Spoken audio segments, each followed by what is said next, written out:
So, ఇప్పుడే మనం చూసుకున్నట్లయితే దూరాలు దగ్గరయ్యేలా ఏప్రిల్ కల్లా పాక్షికంగా అందుబాటులోకి పశ్చిమ బైపాస్. కృష్ణా నదిపై వంతెన హైవేను సిద్ధం చేసేలా కసరత్తు. గొల్లపూడి నుంచి సులువుగా సచివాలయం హైకోర్టుకు చేరుకునే వీలు. సో, మీరిక్కడ చూడొచ్చు శరవేగంగా రోడ్లయితే జరుగుతున్నాయన్నమాట. రోడ్డు పనులన్నీ కూడాను శరవేగంగా పూర్తి చేస్తూ ఉన్నారు.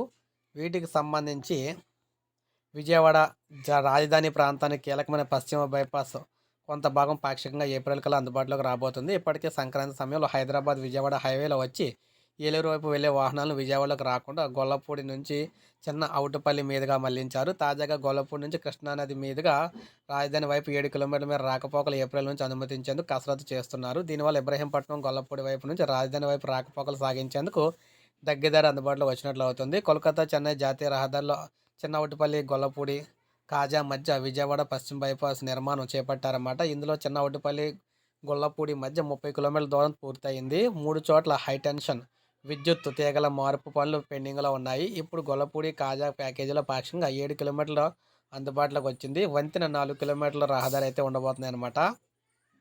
గొల్లపూడి శివారులో విజయవాడ హైదరాబాద్ హైవే నుంచి కృష్ణానదిపై వంతెన దాటి Venkatayapalem seed access road Palavagu మీదుగా కొత్తగా నిర్మించే టోల్ ప్లాజా దాటాక E8 పెనుమాక కృష్ణాయపాలెం మందడం రోడ్లో కలిసే వరకు బైపాస్ పనులు పూర్తి చేయనున్నారు.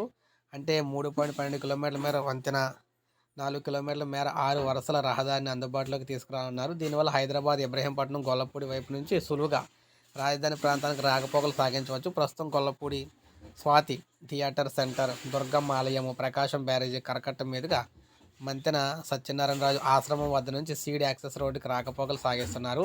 ఇకపై నేరుగా గొల్లపూడి నుంచి కృష్ణానదిపై వంతెన మీదుగా ప్రయాణించి E8 రోడ్లోకి అయితే చేరుకోవచ్చు అనమాట.